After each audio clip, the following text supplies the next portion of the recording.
Ok, buenos días para todos, saludarlos. Bueno, seguimos con los comentarios bíblicos, por favor, para poder introducirnos ya en las peleas de la salida del pueblo hebreo, la salida de Israel, de Judá, el tiempo del cautiverio que estuvieron en Babilonia y en otras partes también fueron dispersados estos personajes. Entonces, continuando más o menos sobre la exposición, podemos decir que terminamos jueces, seguimos con reyes. Seguimos con, okay. Seguimos con reyes. Entonces, ¿qué pasa? Cuando estaban gobernando los reyes, el Señor le decía, arrepiéntanse, están haciendo las cosas mal. Antes de introducirnos a eso, voy a poner dos ejemplos. Un ejemplo, cuando Cristo estaba en la cruz, lo estaban crucificando al lado y al lado tenían dos personas que iban también iban a crucificar, a matarlos con él. Pues eran tres ese día. Uno de ellos se arrepintió. Cristo le dijo, hoy mismo estarás conmigo en el paraíso.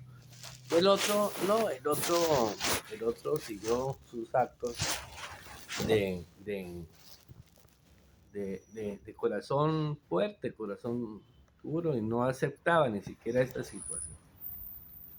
¿Sabes qué pasó? Es un claro ejemplo. Mire lo que pasó con Nínive, el tema de Jonás. Voy a poner un ejemplo. Digamos que la tierra prometida es Bucaramanga, ¿ya? Y digamos que Nínive es Barranca Bermeja. El tal Jonás ese, cuando escuchó la voz de Dios que le dijo, levántate y ve a Nínive y predica y dile que se arrepienta, Jonás hizo caso. Él se levantó, pero no se fue para Nínive. Salió corriendo y quería ir a San Andrés, un ejemplo, fuera de la presencia de Dios. ¿Ya? Se fue en sentido contrario. Él llegó hasta Barranquilla. Estoy haciendo un parafraseo, por favor. Y en Barranquilla cogió un barco para irse para San Andrés. Y en mitad del camino entre Barranquilla, era Jope en ese tiempo.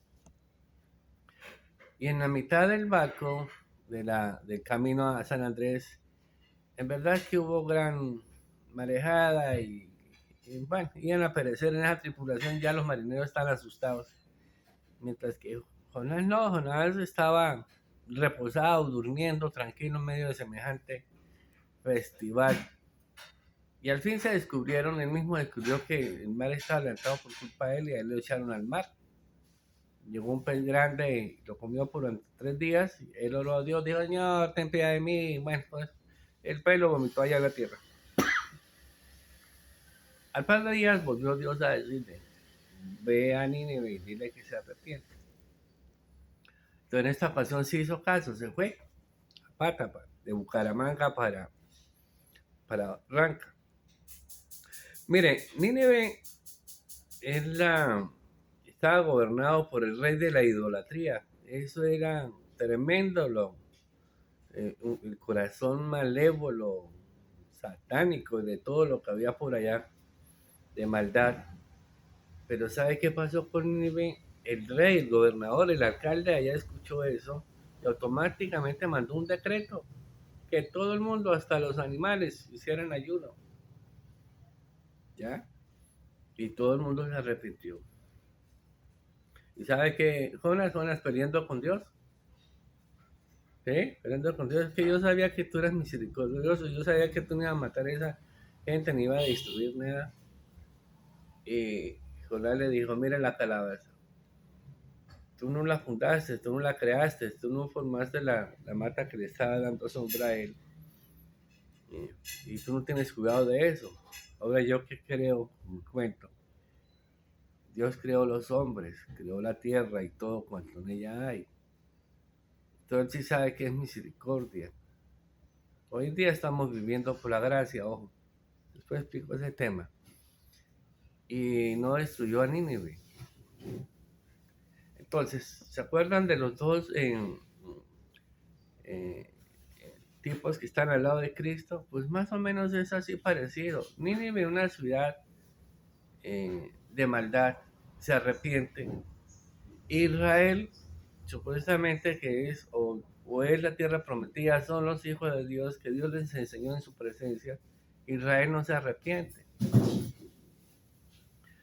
Entonces, por eso es que nos introducimos al tema de Nabucodonosor, pero antes de llegar a Nabucodonosor, eh, vino Isaías. Miren, el cuento de Jonás apareció como, póngale 700 años, ¿sí? Antes de Cristo.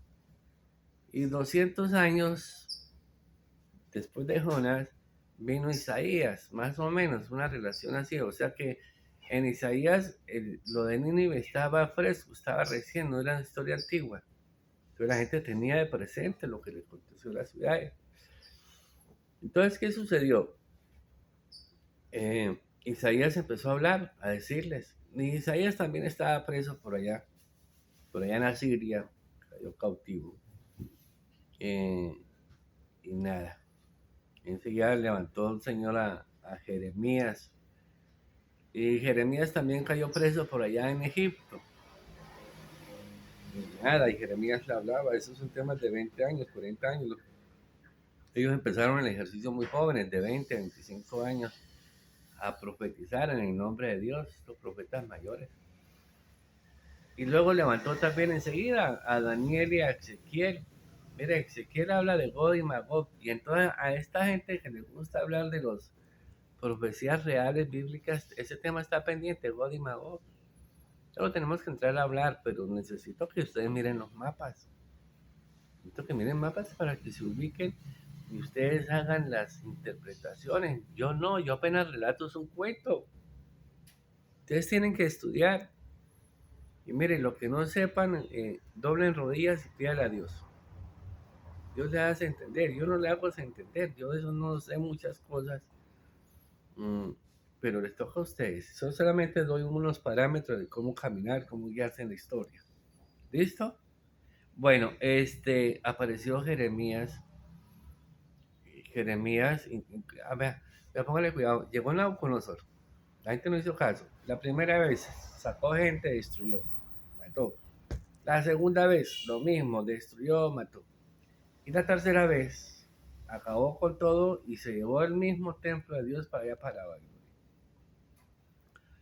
¿Ya? Entonces, allá quedaron los cautivos en Babilonia. Entonces Jeremías, desde Egipto, póngale que sea un ejemplo, el Perú aquí en Colombia.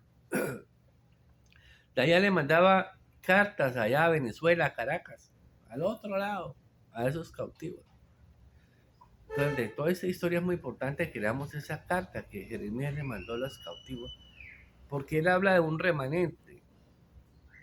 Mire, Dios puede destruir a Bucaramanga, ¿ya? Yo acabé de hablar del nido de los temblores y ahorita, ayer mismo la gente saliendo corriendo en batas, en pijamas a las 4 de la mañana porque un temblorcito de 5.9 los asustó a todos. O si no, váyanse para Turquía para que sepan que es un temblor de 8, 7 y punto y pico. Entonces van a esperar que destruyan la ciudad para clamar, para arrepentirse. ¿Por qué no lo hacemos antes de que venga la destrucción? ¿Por qué no lo hacemos si se está predicando, si está la Biblia, si se está hablando? Pero nada, la gente espera. ¿Ya para qué? ¿Ya para qué?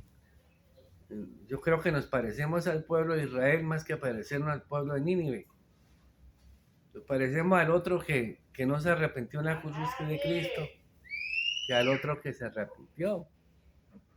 Entonces, a veces es mejor la medicina preventiva que la medicina curativa. Entonces Dios les dijo, vean, eh, en la carta de Jeremías le escribió a los cautivos, hay un remanente. Pero hoy estoy aquí, hoy le muestro aquí la casa de la tía aquí en Barranquilla, de los tíos, donde yo venía a vacaciones de niños. De mi papá me enseñaron a querer a los primos, a querer a los tíos.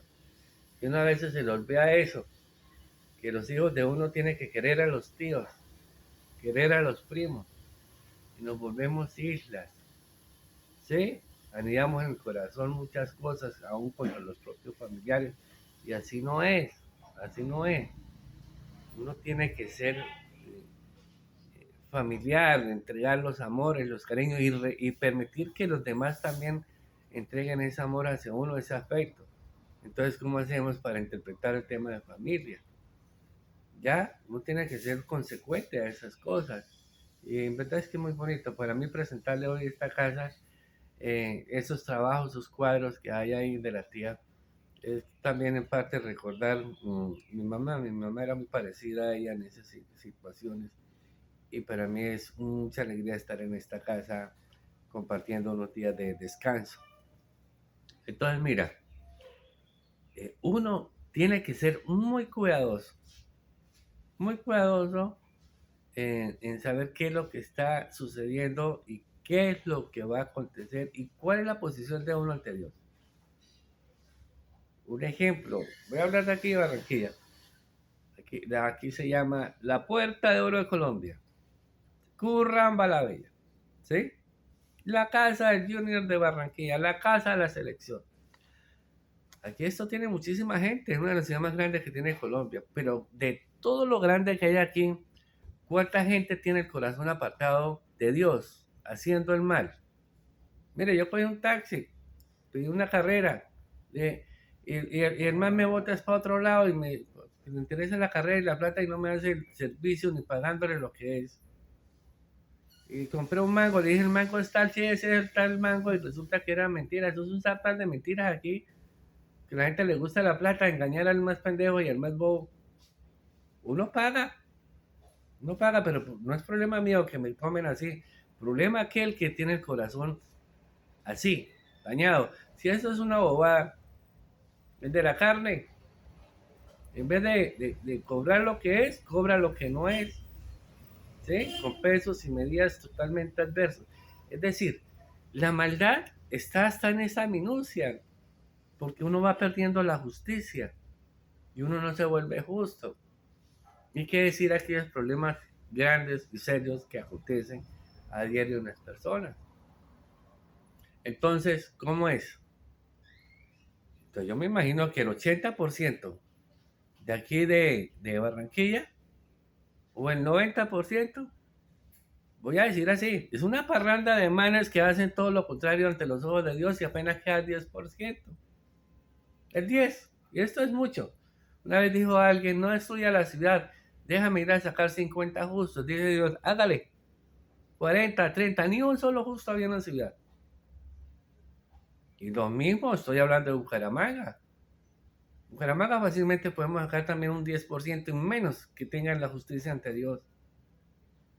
Entonces, ¿cómo vamos a gozar y aprobar la justicia y la misericordia de Dios en uno? Entonces, si hablamos en ese tema en Colombia, Colombia es terrible. O sea, lo que nos espera a nosotros en los tiempos no es fácil. Eso le subió a todos unos hijos de Dios, un pueblo de Dios que lo llevaron cautivos y se les quitó hasta el templo. ¿Sí me están comprendiendo lo que quiero decir? Entonces, mi cariño, mi presentación, mi motivación es que de alguna forma entremos a revisar el contexto donde estamos haciendo. Ahí llegaron, después de que destruyeron todos, ahora sí, llegaron los reconstructores, llegó Esdras y Nehemías. El uno era sacerdote, el otro era político y jefe de política, porque el rey de Persia, o sea, pasa, pasa el tiempo del imperio babilónico y llega el imperio persa. Lo dejo hasta ahí para que nos preparemos para mirar qué pasó con esa reconstrucción de esas personas y cómo la gente se unió para reconstruir. Entonces, vuelvo y digo, si usted que me está escuchando allá forma parte de los escogidos de Dios, del remanente de Dios, de los que tienen corazón en Dios, aproveche al máximo esas cosas porque en su infinita misericordia Dios le entrega a su vida la reconquista de su tierra prometida, de su prosperidad, de su paz, de su nación, de su grandeza. Y no nos olvidemos leer la carta que le mandó Jeremías a los cautivos de Babilonia. Un abrazo y muchas gracias por escucharme. Seguimos hablando en otra ocasión. Ok,